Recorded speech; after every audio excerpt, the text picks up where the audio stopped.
And we are back. Welcome back, everybody, to Behind the Tool Belt, episode 270. Holy crap, we finally made it to 270. I'm your host, Ty Cobb-Backer. Thank you for joining us on this Wednesday edition. Today, we have another special guest. Stay tuned, and we will be back after our short intro from our sponsors.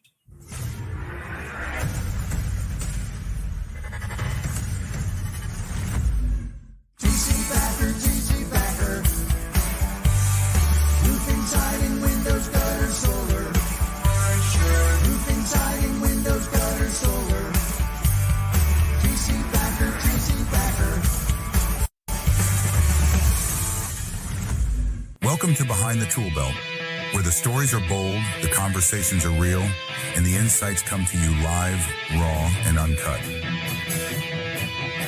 Every week, host Ty Cobb-Backer sits down with game changers, trailblazers, and industry leaders who aren't afraid to tell it like it is.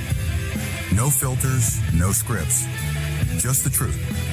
Please welcome your host of Behind the Tool Belt, Ty Cobb-Backer. Hey, welcome back, everybody, on this magnificent Wednesday. Hopefully it is sun shining on you today. I know it is for us. I know it's been a long-ass winter up north here where we're at, but hopefully wherever you guys are today, you are watching this and the sun is shining on your face. Today we have another amazing guest, and I'm going to try to pronounce your name correct because I definitely was saying it wrong, and I think I've heard quite a few other people say it wrong. So Matt Fruge. Boom, you got it. Okay. Nailed it. Welcome to the Behind the Tool Belt podcast. And you definitely have been somebody that I wanted to get on the show. I apologize for not getting you on sooner. I love your content. I love that you touch on a lot of pain point that a lot of us contractors have struggled with. I love the fact that you're from our industry. I love the fact that you were a roofing contractor and have felt the struggles that most of us have, and that you are providing incredible, information for us contractors. And I just love what you do, man. So thank you for joining us today. And, let's see what we can, dig out of you today to see if we can't help some more people. Yeah, sounds good, man. Thanks again for having me. I've been a big fan of the show for a long time. See it at all the trade shows. So happy to be here. Happy to, talk shop in whatever way makes sense. Yeah. No, that's great. That's great. So, I mean, I guess before we start getting into, what it is that you do today, let's kind of go back, hence the name Behind the Tool Belt. Let's go back to, you're the CEO at Square Dash. You're the former owner at Roofmark. You were in the U.S. military, Navy rather. So let's kind of just go back and let's hear it from the beginning and what it was like, what it's like now, and how you got here. Yeah, for sure. I think my story as CEO of Square Dash kind of starts back in the Navy anyway. I was I joined the Navy to become a photographer. I found out that they had photographers in the Navy, and I was into that in high school. So I was like, oh yeah, let's do that. And the recruiters let me believe that for a few weeks to get you kind of like hooked into the whole process. And then they were like, oh yeah, there's like a 2-year waiting list on that. So ended up going into aviation, which was probably a smarter choice anyway. Was an avionics electronics technician on the E6B Mercury, which is just a big in-air command post. Was not what I expected. Like I said, I joined to be a photographer, and thought I was going to be, in some coastal town on a ship somewhere. Ended up getting stationed at Tinker Air Force Base in Oklahoma City. Had no clue why I was in the Navy going to Oklahoma, but it was a great experience. I learned a lot of system architecture and troubleshooting, and just kind of understanding how big complex systems work together without being a, engineer of any type. So that kind of like provided a foundation that I didn't know would come in handy later in life. Got out in 2003, and, I'm from Beaumont, Texas, a little town on the Gulf Coast of Texas. And ended up bouncing around, worked for my dad for a little while. He was an industrial concrete contractor. So I come from the trades and bounced around a couple sales jobs, and then ended up moving to the Dallas Fort Worth area in 2008, around there, and did a couple odds and ends. And like the first like actual job that I got was knocking doors at a roofing company. I responded back then. There were classified ads when people still read the newspaper, and yeah, so I did that, knocked doors, thought it was going to be like a throwaway job. I got into it, enjoyed it, was good at it. Did that for a couple of years, and then started Roofmark in 2010, and yeah, just got into it. It started off kind of slow. I was actually partners in another company with some friends of mine, and roofing kind of started off as like a side. It kind of all happened at the same time, and it took kind of a side stance for a while, and then it's probably 2012, 2013 that I really started kind of taking it serious. And along the way, operating that, we were here in Dallas Fort Worth, so we were heavily, exclusively focused on insurance claims, and just dealing with all of the complexity of multiple stakeholders, and waiting on money, and all that stuff. It just, the economies of scale never really took over in the business, and it kind of identified a problem that we ended up solving with SquareDash. So, wow, kind of the highlight. Yeah, no, that's great. That's great. That gave me some more in depth information about you on more of a personal level, I guess. With your Navy experience, do you think you've applied anything that you've learned in the Navy to your entrepreneurial journey? Oh yeah, 100%. I mean, all of the soft skill stuff, right? Just the discipline, the attention to detail, all of, caring about things. I feel like that's, me and my wife joke all the time, because I feel like as a young adult, you should like be required to do some type of service related job, whether it's serving in the military or waiting tables or bartending or community service or whatever. Because it just, it implants something in your, or it should implant something in your work ethic that's different from a lot of folks out in the world. So I feel like it's an edge. But practically speaking, yeah, people ask me all the time, like, how do you go from roofing contractor to tech CEO, right? Like, it doesn't not always a straight line there. But it was my understanding of system architecture and just being able to navigate, talking to engineers and being able to understand from a high level, what they're talking about when when they're talking in technical language that maybe I don't know the nitty gritties about. If I, my understanding of system architecture and all that good jazz, definitely came back to help me in this. But that's just like the practical. I think really the soft skills, like the discipline, the attention to detail, all of that stuff. That's really the value from serving, I think, because that stays with you in so many different ways. Most definitely. Do you think it has helped you like get comfortable being uncomfortable? Because I know there's, in the military, of course I haven't served, but I've, have relatives, friends, and everybody that have served, and like boot camp is like, the training that you endure. And I'm not sure if the Navy's like this. I'm sure certain branches of it, but like, do you think it has helped you endure more pain than, I guess, the average Joe? Yeah, probably. Yeah. I mean, there's definitely, there's obviously, we hear it in multiple different places in society now, but there's, value in doing hard things, right? You got to do hard things. The normal things become a little easier. I also think it stems back to, my childhood growing up. My dad, I mentioned he was an industrial concrete contractor. They worked in the refineries of Southeast Texas, big petroleum refineries, Goodyear, DuPont, all kinds. And witnessing my dad, right, who's just like my dad, it's just like normal day-to-day guy in your life. Witness him be in charge of projects where they would pour, 500,000 square foot foundations and, erect, these multi-billion dollar, processing units on top of what he built. I took it for granted when I was growing up. But I think it set the scale for me in like what's possible, just your normal day-to-day life. And then witnessing your dad, run, a crew of 30, 40, 50 people, that's in charge of building a huge, facility.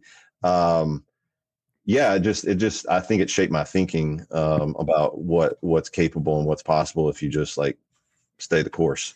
Yeah. So I feel really lucky for that. No doubt. And that probably even helped you in your military careers as well, I would imagine, because you've already had that good work ethic, bred in you, I guess, for lack of better terms, and I was just, when you were sitting there talking, I was thinking about how my dad and my mom are both entrepreneurs. And, but by trade, my dad's a mechanical engineer. So, but also was a master carpenter. I labeled him a master carpenter. But he was so good. His brothers, my uncles, and his grandfather and my great grandfather were all master carpenters. So my dad always had the knack of just, not just like rough framing houses and stuff like that, but like literally building, cabinets, kitchen cabinets, furniture, stuff like that. So that's what my weekends consisted of. Was we built a bar, because my family's owned a bar for over 41 years now. And so I grew up in that fast paced 7 days a week. The bar essentially owned us, as a family. It was literally a family owned and operated business, but my dad did everything. He was one of those guys, like, we didn't hire plumbers. We didn't hire people. We did everything. And, I wouldn't have gotten through a lot of the things that I've gotten through in my childhood, in my, young adult and in my adult life today, if it wouldn't be me saying to myself at times, and I've caught myself, and I didn't even realize it up until probably about 5-10 years ago, where I was like, what would my dad do? My dad's still with us. My mom has passed on about 10 years ago this February.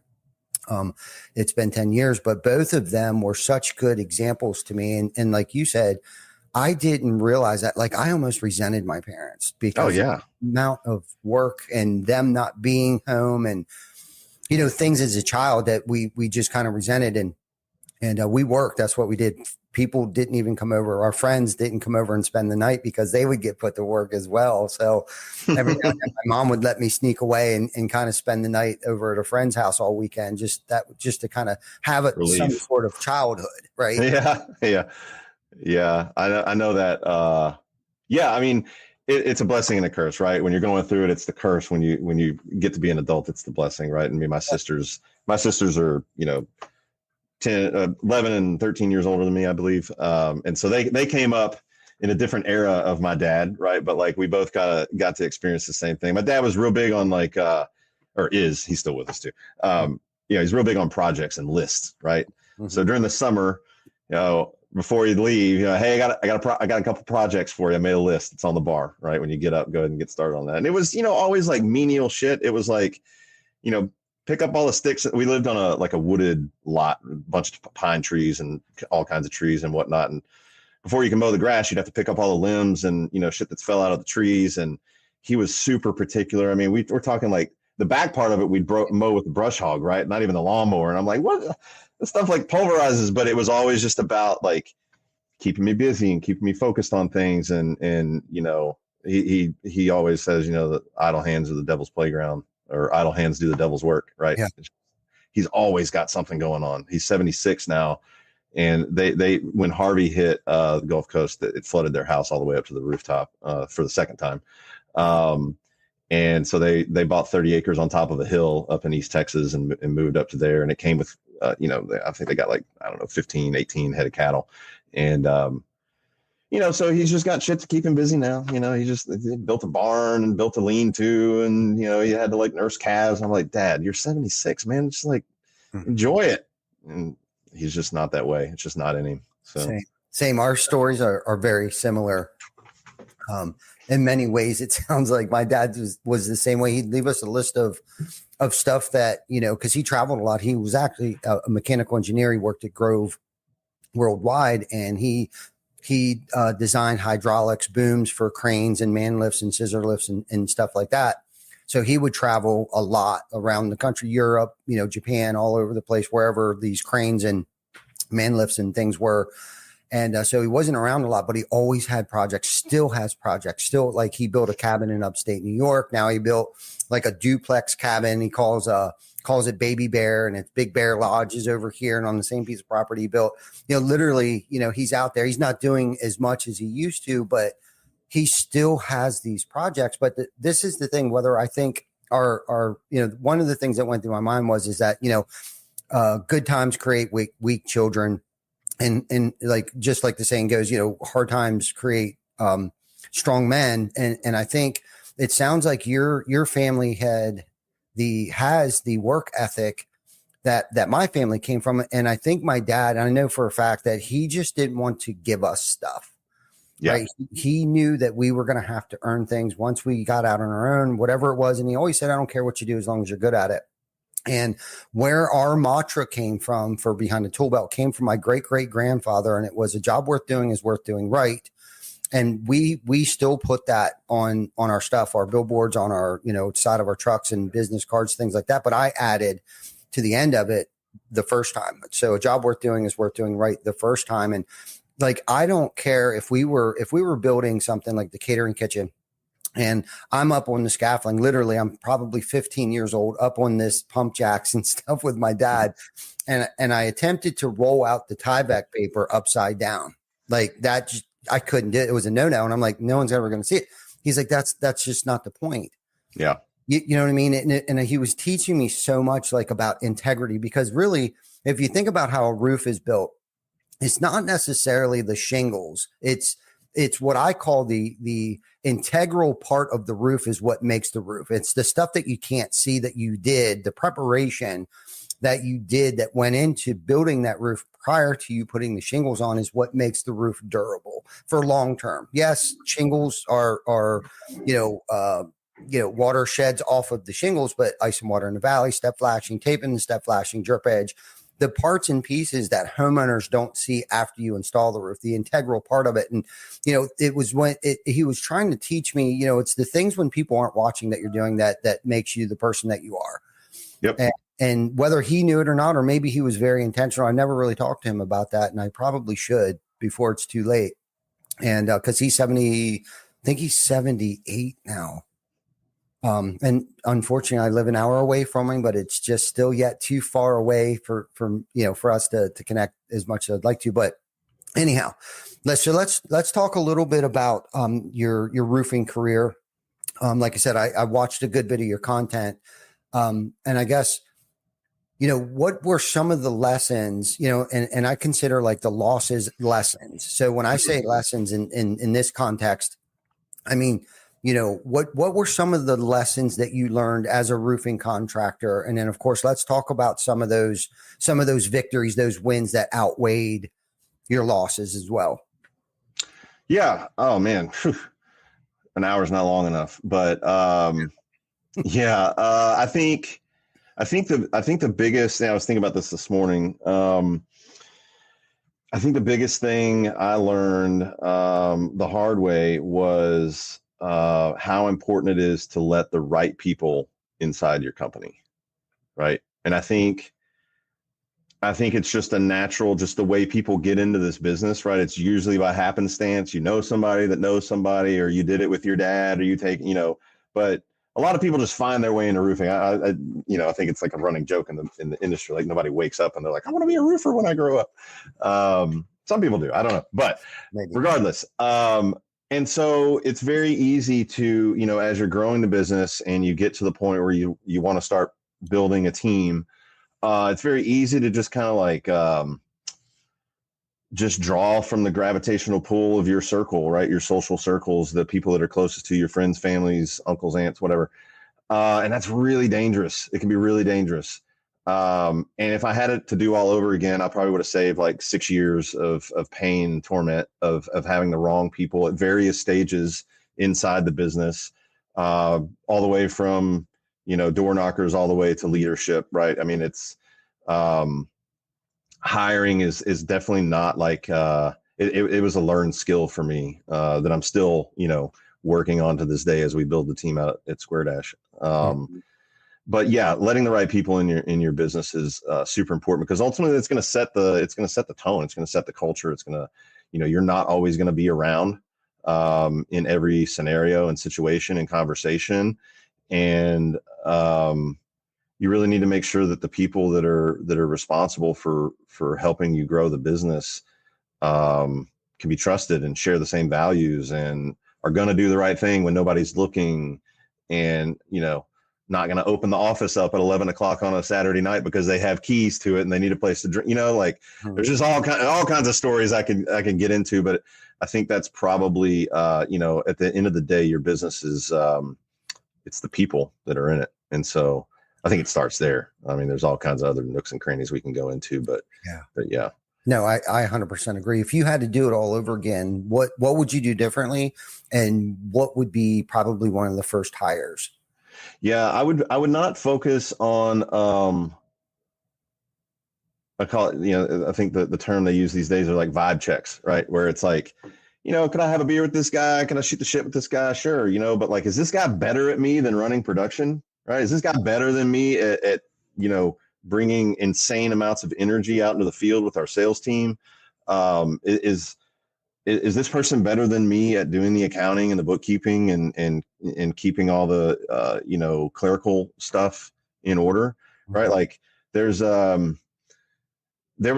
lot of like, oh yeah, they'll do. Oh yeah, I think they can do this, or I can train them to do that, or whatever. No, when you hire someone, if you're going to hire someone and make that investment, not only financially, but like with your time and your energy and all the stuff it takes to build a team, you need to make sure they're better at you than whatever you're hiring them to do.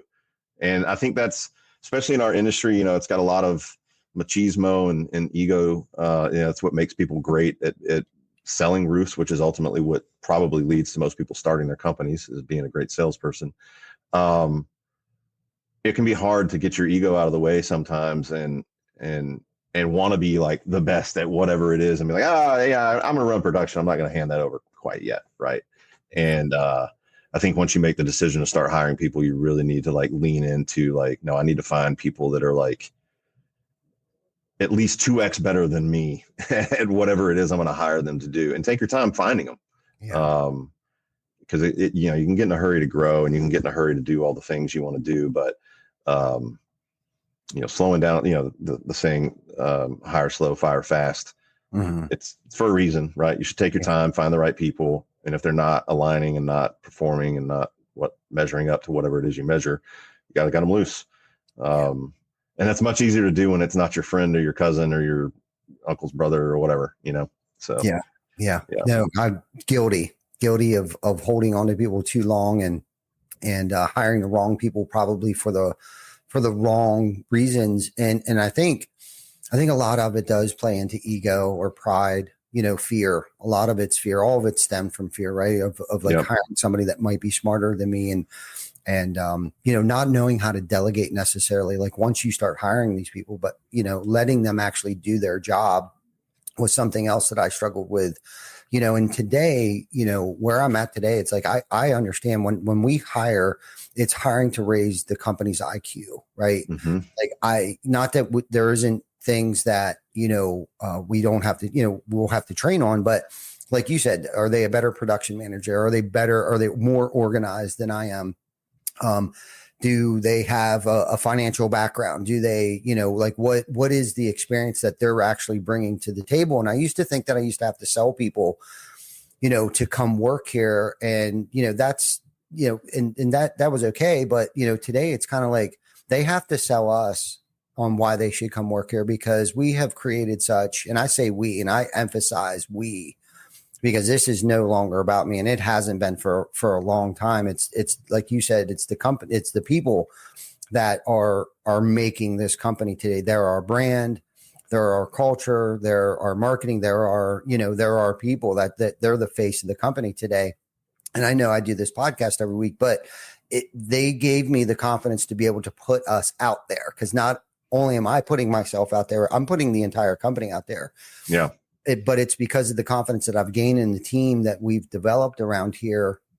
And there's so many smart people here that honestly, there are many days that I am probably the least intelligent person sitting in the room. A lot of these meetings that I attend, that I didn't even host. And I don't have to host every meeting today. Like there's meetings probably happening in the building today that I don't even know that are happening, but I know that they're really good at their job. I trust what they do. And I just had to learn how to let go in order for the company to grow. And the more transparent that I was with people, and vulnerable, the quicker things got resolved, the quicker that we grew, the better quality of the company became, because I wasn't wearing the 15 hats anymore. I delegated 13 of them. That created 13 full-time 80-hour week jobs. And, and I come to find out too, like they may not have started out as good as the way that I did it, but they ended up doing it way better than I can do it today. And somebody explained to me, like, if I could find somebody that could do it 70% or 80% as well as I could do it when I was on top of my game, they're probably doing it 100% better than what you could do it right now. Exactly. Yeah. Because I was just wearing entirely too many hats. And we talk about this quite often because I think a lot of business owners struggle with, like, this is my baby. I grew it my way or the highway. And it's no wonder that, and it's okay to be at a $1 to $5 million company. I mean, that's great. It's a hell of a lot easier to manage. I can tell you that. But, not being profitable and all of the horror stories that we hear, and let's face it, the statistic is that 80% of us go out of business in the first 4 years. And then in the first 10 year, all businesses, 90% of all businesses in the first 10 years go out of business. And I think a lot of all of it has to do, hinges upon leadership and the quality of leadership and the type of person that is in charge of everything. 100%. It starts from the top. And some people get lucky. Some people are just naturally strong leaders. I don't feel like I feel like it was a learned thing. I mean, I've always kind of been, in a leadership position, but that doesn't make me a good leader just because I've been in leadership positions, right? You have to be coachable. You have to be open to, learning from your failures and your mistakes and actually like getting your ego out of the way and pivoting, making changes, all that stuff. So yeah, I think for most people, the leadership thing is a journey, right? It's not a starting point. And if you're lucky enough to get good people around you on that journey, then yeah, that's where magic happens. But if you don't, and you get the wrong people next to you, it just becomes a dumpster fire. It can spiral out of control really quick. So isn't that the truth? And I like how you put it. It is definitely a journey. It's an everyday self-awareness of where am I at? And am I the right fit? Am I that CEO? And if I want to be that CEO, what am I doing personally to develop myself to become that whatever revenue CEO of this company? And like you said, being able to surround myself around good, really quality, smart, driven people. But I think the biggest thing, it all starts right here. And we talk about it all the time, and I'm patting my chest. I don't know. The setup's a little different today. I'm not sure why, but the quality of the education. So I'm continuously educating myself on certain things and aspects of the business, and not even necessarily the business, because I can overindulge on business all day long and can't see the forest through the trees. But I find, like you were talking in one of your pieces of content, you were talking about like time management and things like that. And I'm not the greatest at it, but I have definitely gotten better, and I'm probably gotten better at it than half the people that I know. But I've found by carving out certain periods of time throughout the course of the day or days of the week, like Saturdays and Sundays, and spending enough quality time with my family, I've come to realize that's where I have like some of my greatest, most creative thoughts, is with being present with my family and removing myself from that atmosphere. And it goes into, they say you're the sum of the 5 people that you surround yourself with. And that is so true. And it's not necessarily like, it can be family members, and it could be coworkers and co-leaders. But I think more importantly, what am I doing outside of family and work? who am I associating myself with? And I'm right off the top of my head, I got like 3 or 4 people that have super influenced me to push myself beyond limits that I even thought were even existed. Right. And Erico, big shout out to Erico. I can't even pronounce his last name. I've tried it a million times, but he's got a podcast. He's got a mastermind group called Cult Culture Movement. And he got me to scuba dive 2 years ago. I went and got my license, man. Nice. And, and some people listening to this might be like, well, what's scuba diving have to do with leadership?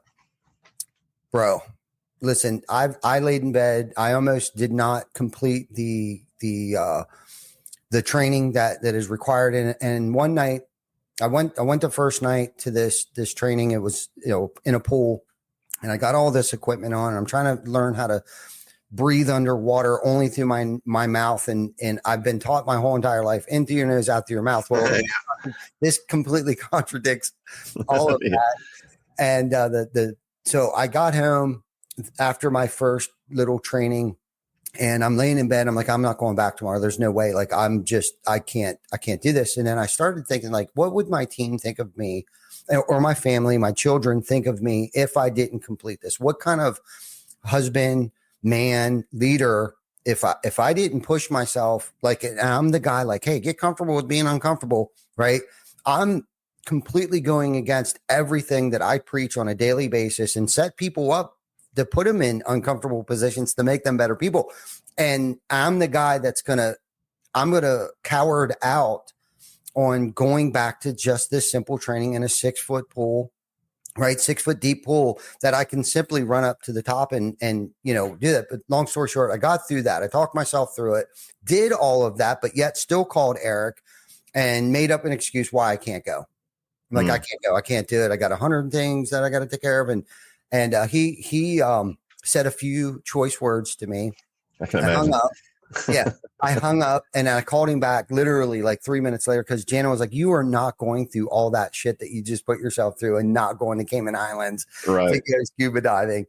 Well, outside of that, we get to Cayman Islands. I did it, but the camaraderie, the fellowship, and the 12 other men that are in high performing levels, entrepreneurs, top salespeople, like, was the best experience for me of being vulnerable, letting go and letting God and having faith in my abilities, putting myself in a very uncomfortable situation and relying on myself to get through that situation with the training that I just recently, had and just got through that entire situation, that it was so life altering that I am not the same person that I was 2 years ago, that I actually ended up going back again this year.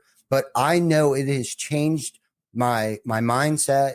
And I scale that. I measure, like, let's just say something's happening to me today or throughout the course of the week. I look at, was it as bad as it was the first time going 100 feet underwater? And it's like, no, it's not. So I know I can get through this, if that makes any sense or not. But I often reflect back on, like, that was such a traumatic, even though it was very enjoyable. But for me, because I actually, backstory, I drowned as a child. So, oh, wow. I love the water. I love being on the water. I own a boat. I fish. I love the water. But there's still probably something there in the back of your head. Exactly. Yeah. So I had to overcome that fear. So I faced that fear head on. And that's my point of, like, personally pushing myself to bounds that it was a non-negotiable. I'm not scuba diving, but I did it. I got in the water. We were 130 feet, actually.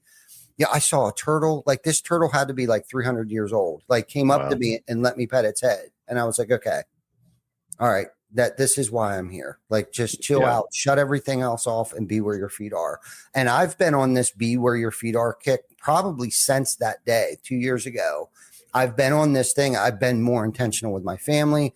I've been more intentional about my schedule. I've been more intentional about my time, where I spend my time. Like, all these things came about because I've surrounded myself around people like Erico, Joe Huffman.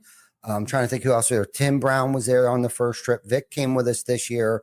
Woody from AJ's Dent and what up, Woody? Yeah, Woody.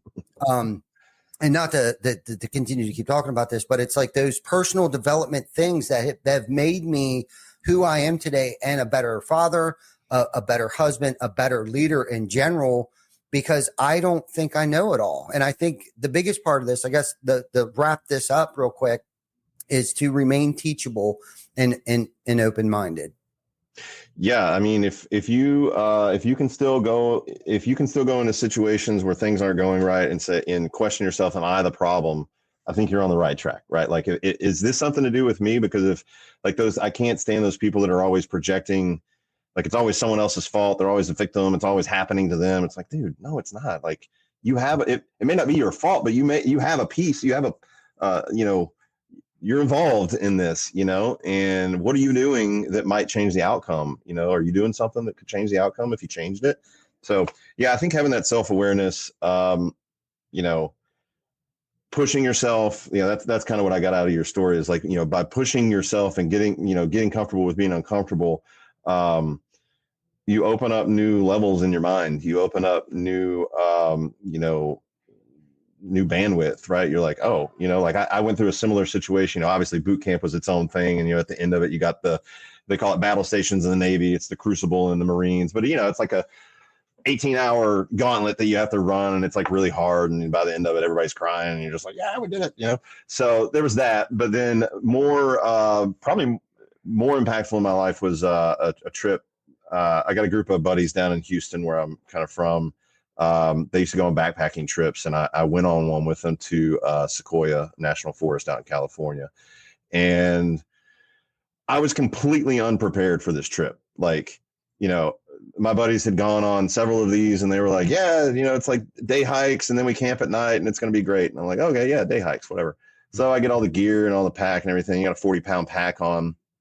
We hit the trailhead, and, they had a tradition of like crushing a beer before they hit the trail. So we did that. And then someone had some whiskey. I was like, yeah, I'll take a shot of whiskey. And like I was just like completely like not in the right mindset for what was about to happen. And about 20 minutes past the trailhead, I realized how screwed I was, because we were literally on the side of a mountain that just was basically vertical, and we're walking on a path that's a little bit wider than your feet. And my legs were already like cramping up and locking up. And it was like a 4.5 day grueling backpacking trip up and down the mountain, but I was with some of my best friends.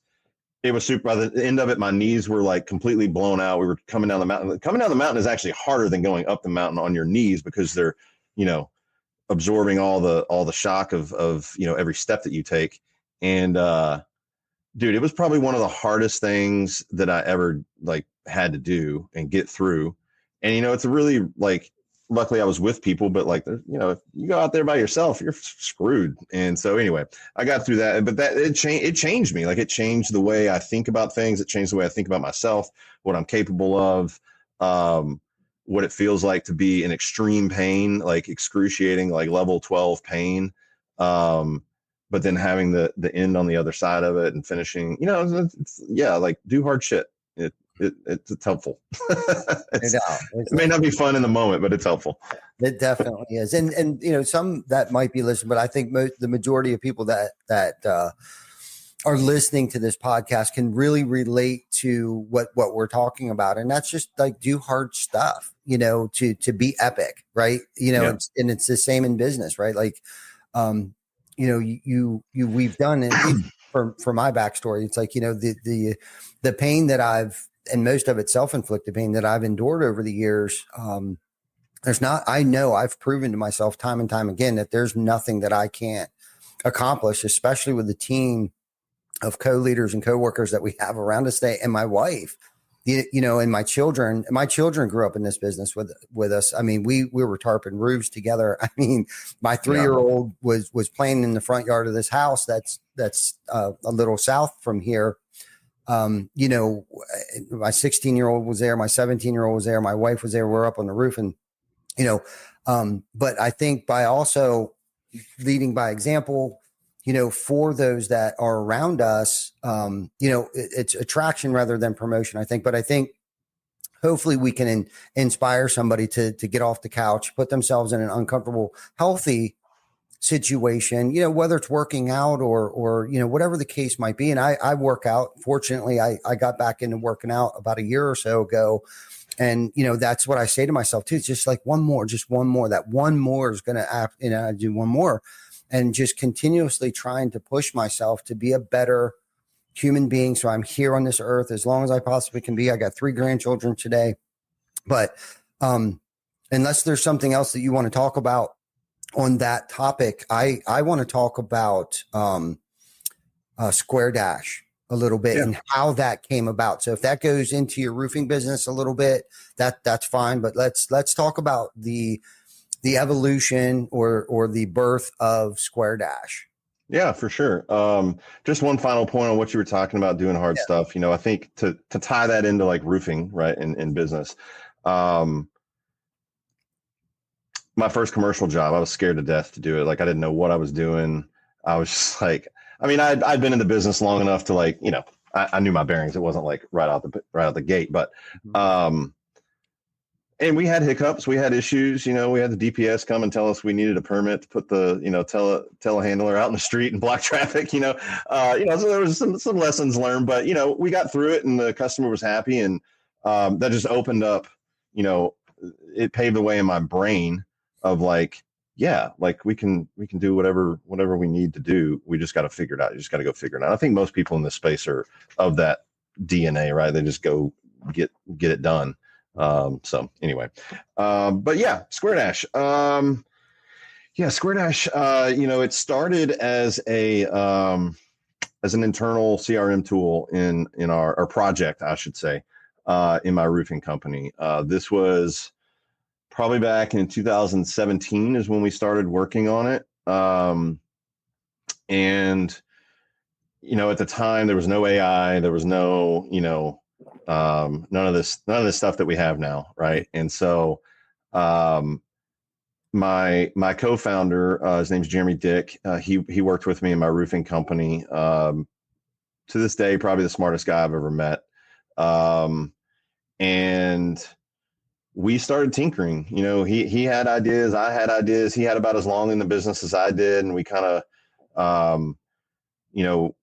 really had this dream of like operationalizing a roofing company through software, right? Because we saw the problem with the business model in the roofing industry where, companies leverage their salespeople to the hilt, right? You got to go knock the doors, you generate the leads, you meet the adjuster, you sign the contract, show up on the day of build, collect the money. Like you're basically running a business inside your business. And to try and find good people that are good at all of that is like good luck. And so we kind of saw a path. We were like, there's like the old fashioned, like, way to do this with departmental and manila folders and paper and doing all this stuff. But can we leverage technology to try and, automate a bunch of this stuff and operationalize it that way? And so that's kind of where it started. We actually did not start with the financial, pillar of the business. We started in the door knocking, canvassing, the sexy part, the thing that everybody loves to talk about, is customer acquisition. So we actually, we built this really cool, like door knocking app that, was almost like Zelda. If anybody's played Zelda, where the map kind of expands as you move through the game, right? You don't see the whole map. It just kind of keeps building. And we were able to like pull in homeowner data real time. So it felt really snappy and it was really cool.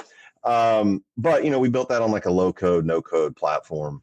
And, I had probably invested $150,000 of my own money, just kind of tinkering around with this over a couple of years. And, it got to the point where I was so pot committed into this. I was like, well, shit, we gotta bring something to market. Like, I'm not just gonna, like, what are we going to build? And so, we had all these ideas and we had prototype this, prototype that. We had all the little modules of the business kind of at least mapped out, if not halfway built. But then when I started talking to people and I really like started thinking about the competitive landscape and really did some soul searching on what actually kept me up at night as a business owner, it had nothing to do with how many doors we knocked. It had nothing to do with how many jobs we, had on the books for that week. It had everything to do with the finances of the company, right? Like, how much money have we collected this week? Do we have enough left on our credit, line at the material supplier? Do I have enough cash to pay, the crews for this volume of work this week? It was just a constant cash flow ninja gymnastic thing that I was having to manage. And I was just like, either I'm like the world's worst operator, or there's something like structurally wrong with how money moves through this industry. And so that was really kind of where we went down the path of like, okay, so how would we automate that? Like, how would we improve and optimize cash flows if that's like the root of all evil inside the business? Because it affects everything: your marketing budget, how many salespeople you can hire, new trucks you can put on the road, equipment you can buy. And so that's kind of where it started when we decided to like commercialize a product. We were like, well, I don't really want to go compete with Job Nimbus and AccuLynx, and Roofer had just come on the market. And I was like, well, is there something else? And so that's kind of how we arrived on it. And then it's obviously taken, its own kind of course and changed shapes a couple of times along the way. Mm-hmm. We're in the middle of another kind of pivot, if you want to call it that, just because of the things are just changing so quickly in the market, and we see an opportunity there. So, but yeah, and I guess it would probably be helpful to explain what SquareDash is, right? So, mm-hmm. It is a managed cash acceleration service, right? Where we come in and we become the accounts receivable department, or heavily augment your accounts receivable department and take over all of the billing activity, the follow-up with all the stakeholders, whether that be the insurance company, the homeowner. For mortgage endorsements, we've partnered with Ink Payments, where that's included in your monthly subscription with SquareDash. There's no additional fees. And we handle all of that as a managed service, so that you and your team can focus on what you're really good at, and where the soul of the business typically is in these smaller to mid-sized companies, which is going out, meeting new customers, serving their communities, building good roofs, and growing the business. We focus on collecting the money. Where we're different from a traditional accounts receivable, or we're not a collection agency, but we do collection activities. Where we're different is we will purchase the receivable from the contractor, right? And if you're familiar with invoice factoring, it uses the same principles and kind of frameworks of that. Factoring's been around since like the 1300s. It's pretty well-known thing. But it kind of has a bad connotation, because it's kind of like a last ditch, it's in a lot of industries, it's like a sign of distress, like the business is in distress, so they need access to the cash. And then it's just kind of like a bridge thing.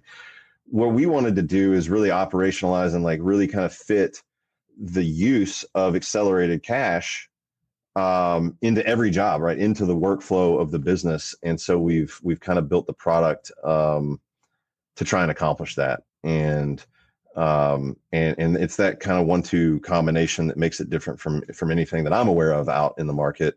There's certainly factoring companies. It's a little hard with the nuance of insurance claims and the way the money's broken down for a lot of factoring companies to work with insurance restoration focused contractors. But that's where my industry background and expertise kind of comes in to build a kind of thoughtful product in that regard. So wow. Okay. So I guess you're not a collection agency. So you kind of come over and take over people's collections, or not collections, but their receivables. So give me a snapshot. Like, if I would sign up today, what would a contractor expect to happen, I guess? Yeah. So there's a bit of an onboarding process that has to happen, right? This isn't like, hey, here's a tool, flip a switch, and now we're live inside your business, right? Mm-hmm. We're taking over a pretty critical function of the business. And in a lot of cases, it's not really well built inside of the company we're engaging with, right? Mm-hmm. 'Cause small companies have needs, large companies have different needs. And so we find our sweet spot in the $2 to $15 million top line revenue range is typically where most of our contractors fall. There's a bit of an onboarding process where we have a meeting with the leadership team. We really kind of do a deep dive on the business, how everything, like what is your workflow? Like, when do you supplement before the job, during the job, after the job? Is that, 100% across the board? Is it as needed, right? Like, when do you collect the deductible? When do you collect the first check? we really have to understand, like, there's I think we've mapped out about 18 different permutations of how jobs can like land in our lap, right? Based on when this was collected, when that was collected, all that stuff. So we really take the time to get to know that process of the business, so that we can mold our expectation and our staff that's going to be serving them to kind of meet them where they're at. And then after onboarding, obviously there's underwriting. We look at the financials. We determine, the credit limit that we're going to be able to, deploy into this company based on, the past 6 to 12 months, what that looks like. We'll set credit limits. We'll set job limits and terms and all that stuff. And then we're kind of off to the races. Onboarding takes about a week or so. We have an accelerated option where they can try and do it in the afternoon. We also meet with their sales team because their sales team is the tip of the spear. They're the ones out there forming the relationships with the homeowners, and they're the ones that ultimately have to present this to the property owner, depending on where it happens in the process, whether that's at contract signing or during the final walk around or whatever. And the analogy we like to use with contractors when we're kind of coaching them on how to prep their homeowners is like when you go to the doctor, it's not, Dr. Smith or Nurse Betty that, stuffs the envelope and sends the bill to you in the mail, and they didn't build the payment portal where you pay your bill.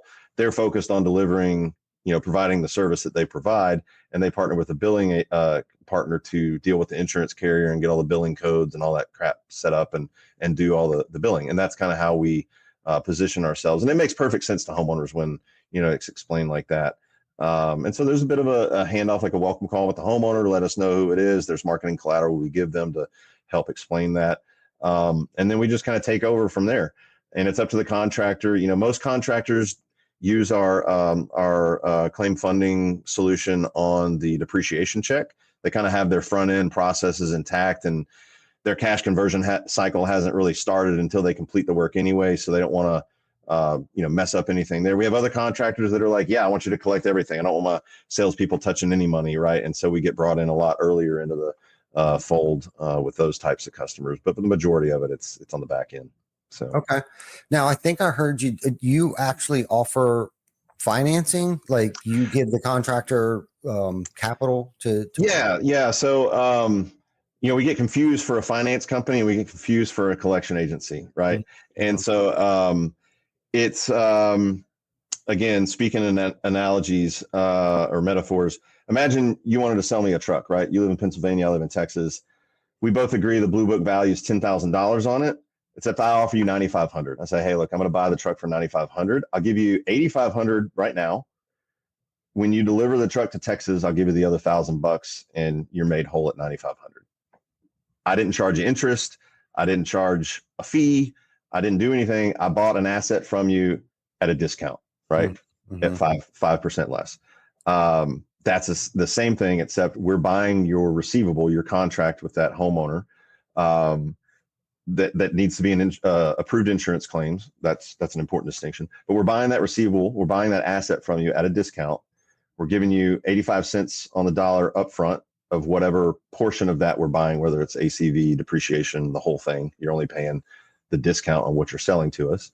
And then when we collect it in full, the 10% reserve goes right back to you. There's a wallet on our platform. And so, it's probably the cheapest money that is kind of ingrained into the existing workflow of the company, as much as we can be, right? There's like the stuff I mentioned earlier, but that's pretty much how it works. So it's not financing. We don't buy non-performing invoices. We're not a collection agency. We're not going to buy your receivables for 30 cents on the dollar and then go chase down deadbeats. That's not what we do. Mm. There's collection agencies out there that might do that, but that's not what we do. We try and just become the billing department, and we think of ourselves just as your billing department should think of themselves as like, we got to get this money back in the door as fast as possible, right? Like this is all good work that we've done, and we need to collect on it. And so we're aligned with contractors in that regard because, we have a cost of capital. The longer that money's out on the street, the more it costs us. And the contractor wants that 10% back as fast as possible. We want to get it back to them as soon as possible because that means we've recycled the money and we can deploy that into other areas. So it's aligned on a lot of ways, and it's meant to reduce and take some administrative burden off the company, especially ones that are kind of going through the growing pains, and then also keep the cash flow flowing through the business so that you can stop acting like a bank and, quit making your salespeople that you hired to go sell jobs like collection agents and billing people. That's not what they're good at. They're good at bringing the steak, not collecting the bill. Right. And so that's what we try and focus on. No, and you beautifully put that too, differentiating yourself from a collection agency, getting, money from deadbeats and stuff like that. Have you ever considered, and maybe this is in the future for you guys, but are you guys going to only stay to like insurance restoration contractors, or what about those that are in the retail space? Yeah. For the foreseeable future, we will be focused on insurance claims because, the insurance market as a whole, roofing, hail and wind claims account for about a third of all property insurance claims that get filed each year. The other 2/3 are split between fire and water. Obviously, those are the next kind of frontiers, verticals that we want to go into. But even though the claims process kind of works the same, there's some pretty significant nuance difference between how a contents restoration company works versus a mitigation company versus a full service restoration company, how they operate, how money flows through, when it actually becomes a receivable. Like, is a mitigation invoice really a receivable? Has anybody agreed to it? So there's those types of considerations that we have to think through from a product standpoint. Like, how does our product handle that stuff before we can really kind of go attack those verticals? We really kind of focus on the roofing space for now. So, yeah, no, I like that. That's great. That is, and I must agree. I mean, I think one of my biggest concerns, when we got started early on is, I would lay in bed, I was just like you. I worked for somebody else and ended up, I'm a first generation roofing contractor. And, it would be like, man, and I'm a mechanic. So I would spend a majority of my day, I would start a project, leave the guys there, and I would run around, try to punch out like, small repair jobs and do whatever I could do to make ends meet, to make payroll at the end of the week. And I remember it was such a struggle. And then it became, not like, where's the work going to come from? But it was what would keep me up at night is how the hell are we going to get all this work done? Mm-hmm. Not because we didn't necessarily have the manpower, but it was because I didn't have the capital coming in fast enough, or the seed money, to back up, because for the longest time, we were a cash, we grew as fast as the cash would allow us. And in some instances, we're still that way. We didn't have lines of credit with distribution, and didn't have any lines of credit. I'll be honest with you. I didn't get my first credit card up until about 5 years ago. I didn't grow up with credit card debt and things like that because I hated debt. Now, as the years have gone on, I've learned how to leverage banks and real estate and things like that. I got into real estate several years ago and have learned that game of leveraging the bank and, the difference between good debt and bad debt. Yeah.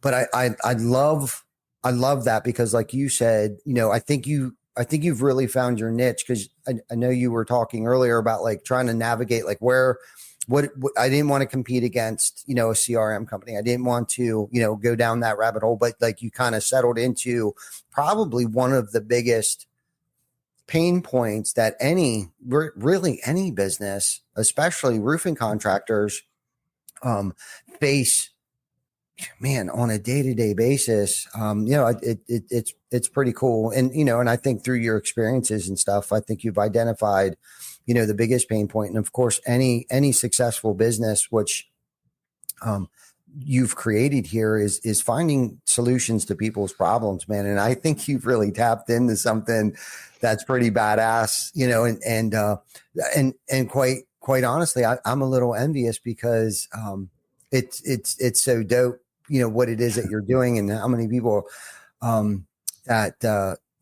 lives that you're going to impact, and the importance of cash flow. And I really wish we had more time because of talking about, cash flow and problems with cash flow and things like that. And I know you have so much good content out there. But before we go here, I just want to make sure everybody knows how to contact you. And I'm assuming that's going to be square-.com. Yeah. Square-.com. Just look for an orange button, say schedule a consultation. That'll get you through to one of the members of our team. And it's a work in progress, right? Like this is a really hard problem to solve. It's hard enough to do it inside the business, and it's got its own challenges doing it for companies, right? And but our entire team firmly believes like that this is a problem worth solving, right? This is like a universal problem across all businesses, but specifically in our little niche industry. This is like nobody's immune to this, and you just got to figure it out. And so we're super jazzed, super excited to be part of our customers' journey and try and help them. And if we don't think we can help them, or we don't feel like it's going to be a good fit, we will tell you. This is we're not in this to, it's not a money grab. It's not if we can't help you, we shouldn't be doing business together. And so, if anybody sees this and wants to reach out, please visit square-.com, click on the orange button, and we'll have a chat. Yeah, I love it. I love what you're doing, Matt. I love, what your team and everybody in your partnership with Inc. Those guys are over there at Inc. Ryan Holiday is probably one of my favorite people in the world. Yeah, he's great. Him and Ken are great. Yep, such a great dude. So is there anything that you want to leave our audience with? It could be a personal nugget, it could be a professional nugget before we get off here.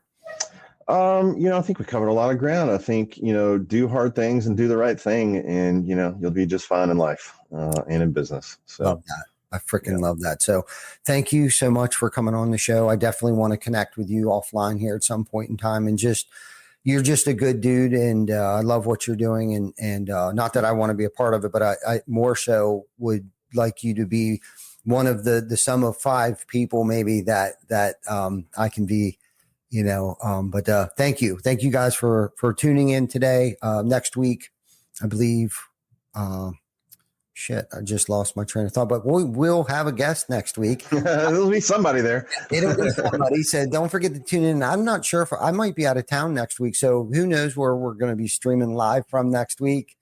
But thank you guys. If you haven't liked, loved, subscribed, or if there's somebody out there that you think that might get something from this, please share this with them. And of course, you can reach out to Matt. I'm sure you go on to his Facebook page, Matt. I just want to make sure I'm saying it right. Fruge. You got it. On social media, I'm sure he's on Instagram, Facebook. That's where I follow him. I'm sure I know you got a YouTube channel. So check him out. Check out square-.com if you think that your company is in need of their expertise. And I think what they're doing is phenomenal. So until next week, take care of each other, and we will see you then. Thank you for joining us. Thanks for having me.